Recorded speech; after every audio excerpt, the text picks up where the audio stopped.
Sir book ಬೀಳುತ್ತೆ, book ಬಿದೋಗುತ್ತೆ ಬಿದೋಗುತ್ತೆ book.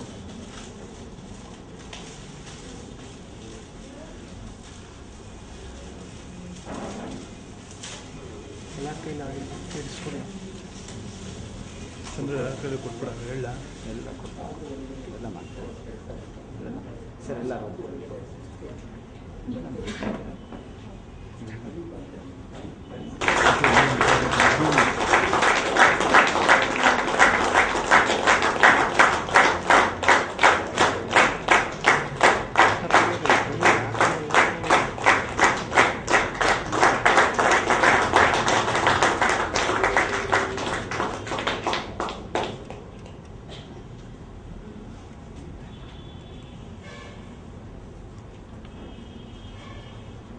ಲೋಕಾರ್ಪಣೆ ಮಾಡಿದಂತ ಎಲ್ಲ ಗಣ್ಯ ವ್ಯಕ್ತಿಗಳಿಗೂ ವಂದನೆಗಳು.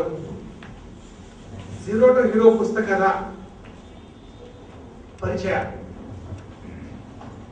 ಈ ಪರಿಚಯವನ್ನು ಕನ್ನಡದಲ್ಲಿ ಸಾಫ್ಟ್ವೇರ್ ಗಣಿತ ಅನ್ನೋದನ್ನು ಡಾಕ್ಟರೇಟ್ ಪಡೆದು ಕಿದ್ವಾಯಿ ಇನ್ಸ್ಟಿಟ್ಯೂಟ್ ನಲ್ಲಿ ಸೆಕ್ಷನ್ ಆಫೀಸರ್ ಆಗಿ ಸೇವೆ ಸಲ್ಲಿಸುತ್ತಾ ಧ್ಯಾನ ಕಸ್ತೂರಿಯ ಪತ್ರಿಕೆಯ ಸಂಪಾದಕರು ಆಗಿರುವ ಡಾಕ್ಟರ್ ಎ ಸತ್ಯನಾರಾಯಣ ಅವರು ಮಾಡ್ಕೊಡ್ಬೇಕು ಅಂತ ಕೇಳ್ಕೊಳ್ತೇನೆ. ಇರ್ತಕ್ಕಂಥ ಎಲ್ಲ ಹಿರಿಯರಿಗೆ ನಮಸ್ಕಾರಗಳನ್ನು ಮಾಡುತ್ತಾ ನನ್ನ ಮಾತನ್ನ ಪ್ರಾರಂಭ ಮಾಡೋದಕ್ಕೆ ಇಚ್ಛೆ ಪಡ್ತೇನೆ. ಬಹಳ ಸುಂದರವಾದ ಒಂದು ಈ ಸಂಜೆಯಲ್ಲಿ ನಾವು ನೀವೆಲ್ಲ ಸೇರಿ ಒಂದು ಹೊಸ ಕೃತಿ ಪುಸ್ತಕದ ಒಂದು ಬಿಡುಗಡೆ ಸಮಾರಂಭ ಇವತ್ತು ಯಶಸ್ವಿಯಾಗಿ ನಡೀತಾ ಇದೆ. ಈ ಒಂದು ಕೃತಿಯ ಹಿನ್ನೆಲೆ, ಈ ಕೃತಿ ಹೊರಬಂದಂತಹ ರೀತಿ ಹೇಗೆ, ಅದರ ಹಿಂದೆ ಇರತಕ್ಕಂಥ ಪ್ರೇರಣಾ ಶಕ್ತಿ ಯಾರು ಅನ್ನೋದನ್ನ ಸಂಕ್ಷಿಪ್ತವಾಗಿ ತಿಳಿಸಿದ್ದಾರೆ ನಮಗೆ ಪ್ರೇಮ್ಕುಮಾರ್ ಅವರು. ಈಗ ಈ ಕೃತಿ ಪರಿಚಯವನ್ನ ಮಾಡಿಕೊಡ್ತಕ್ಕಂಥ ಹೊಣೆಗಾರಿಕೆ ನನ್ನ ಮೇಲಿದೆ. ಅದನ್ನ ಅವರು ನನಗೆ ಬಹಳ ಪ್ರೀತಿಯಿಂದ ಒತ್ತಾಯಪೂರ್ವಕವಾಗಿ ಇದನ್ನು ವಹಿಸಿಕೊಂಡಿದ್ದಾರೆ. ಯಾಕೆ ಅಂತಂತಂದ್ರೆ, ಧ್ಯಾನ ಕಸ್ತೂರಿಯ ಸಂಪಾದಕನಾಗಿ ಇವರು ಬರೆದಂತ ಅಂಕಣ ಬರಹಗಳನ್ನ ತಿದ್ದಿ ಪ್ರಕಟಿಸತಕ್ಕಂಥ ಸದಾವಕಾಶ ನನ್ನದಾಗಿತ್ತು. ಆ ಒಂದು ಹಿನ್ನೆಲೆಯಲ್ಲಿ ಕೃತಿ ಪರಿಚಯವನ್ನ ನೀವೇ ಮಾಡಿಕೊಡ್ಬೇಕು ಅಂತ ಅವರು ಕೇಳ್ಕೊಂಡಾಗ ನನಗೂ ಕೂಡ ಖುಷಿ ಆಯಿತು. ಆ ಒಂದು ಕಾರಣದಿಂದ ನಾನು ನಿಮ್ಮ ಮುಂದೆ ಬಂದು ನಿಂತಿದ್ದೇನೆ. ಬಹುಶಃ ಸಮಯ ನನಗೆ ಕೇವಲ 10 ನಿಮಿಷ ಕೊಟ್ಟಿದ್ದಾರೆ ಅಂತ ಕಾಣುತ್ತೆ. 10 ನಿಮಿಷದಲ್ಲಿ ಇಡೀ ಕೃತಿಯ ಒಂದು ಸಂಪೂರ್ಣ ಪರಿಚಯವಂತೂ ಮಾಡ್ಲಿಕ್ಕೆ ಸಾಧ್ಯ ಆಗೋದಿಲ್ಲ.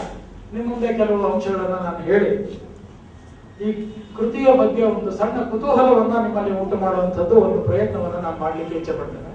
ಇಲ್ಲಿ ನಾನು ಮಾಡ್ತಾ ಇರ್ತಕ್ಕಂಥದ್ದು ವಿಮರ್ಶೆ ಅಲ್ಲ, ಕೃತಿ ಪರಿಚಯ.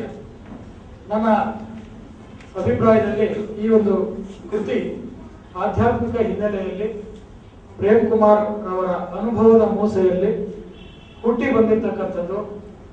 ಅವರ ಪರಿಚಯವನ್ನ ಮಾಡಿಕೊಡುತ್ತೆ ಈ ಪುಸ್ತಕ. ಅವರ ಮನಸ್ಸು, ಅವರ ಕಾರ್ಯನೀತಿಗಳು, ಅವರ ಅನುಭವ ಏನಿದೆ ಕಾರ್ಯಕ್ಷೇತ್ರದಲ್ಲಿ, ಅಂದ್ರೆ ಇದು ಆತ್ಮಕಥನ ಅಲ್ಲ.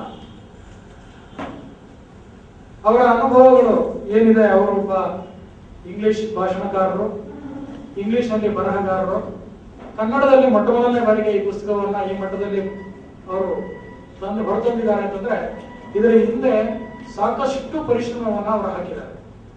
ಸುಮಾರು 6 ತಿಂಗಳುಗಳ ಕಾಲ ಸತತವಾಗಿ ಅವರು ಅವರ ಕೆಲಸಗಳನ್ನೆಲ್ಲ ಬಿಟ್ಟು, ಅಂದ್ರೆ ಅವರ ಉದ್ಯಮವನ್ನ ಬಿಟ್ಟು ಇದರ ಹಿಂದೆ ನಿಂತು ಸತತವಾಗಿ ಕೆಲಸ ಮಾಡಿದ್ದಾರೆ. ಅತ್ಯುತ್ತಮವಾಗಿ ಕೃತಿ ಹೊರಬಂದಿದೆ. ಪ್ರತಿಯೊಂದು ಹೆಜ್ಜೆ ಹೆಜ್ಜೆಯಲ್ಲೂ ಕೂಡ ಅವರು, ಅದು ಮುದ್ರಣ ಇರ್ಬೋದು, ಕಂಪೋಸಿಂಗ್ ಇರ್ಬೋದು, ಕಾಗದದ ದೋಷಗಳಿರ್ಬೋದು, ಬರವಣಿಗೆ ಇರ್ಬೋದು, ಪರಿಷ್ಕಾರ ಮಾಡಿ ಮಾಡಿ ಮಾಡಿ ಅದನ್ನ ಈ ಹಂತಕ್ಕೆ ತಂದು ನಿಲ್ಲಿಸಿದ್ದಾರೆ. ನನಗನ್ನಿಸ್ತಾ ಇತ್ತು, ಏನು ಇವರು ಇಷ್ಟೊಂದು ಸೀರಿಯಸ್ ಆಗಿ ತಗೊಂಡ್ಬಿಟ್ಟಿದಾರಲ್ಲ ಇದನ್ನ ಅಂತ. ನಿಜ, ಅವ್ರು ಏನೇ ಕೆಲಸ ಮಾಡಿದ್ರು ಕೂಡ ಬಹಳ ಸೀರಿಯಸ್ ಆಗಿ ಅದನ್ನ ಪರಿಗಣಿಸಿ ಕೆಲಸವನ್ನು ಮಾಡ್ತಾರೆ. ಅಂತಿಮವಾಗಿ ಅದರ ಫಲಿತಾಂಶ ಈ ರೀತಿ ಇರುತ್ತೆ. ಬಹಳ ಉತ್ತಮವಾದ ಒಂದು ಕೃತಿಯನ್ನ, ಚೊಚ್ಚಲ ಕೃತಿಯನ್ನ ಇವರು ಈ ಲೋಕಕ್ಕೆ ಸಮರ್ಪಣೆ ಮಾಡಿದ್ದಾರೆ. ವಿಶೇಷವಾಗಿ ನಾನು ಇದ್ರ ಬಗ್ಗೆ ನಿಮ್ಮ ಗಮನಕ್ಕೆ ಸೆಳೆಯೋದಕ್ಕೆ ಇಷ್ಟಪಡೋದೇನು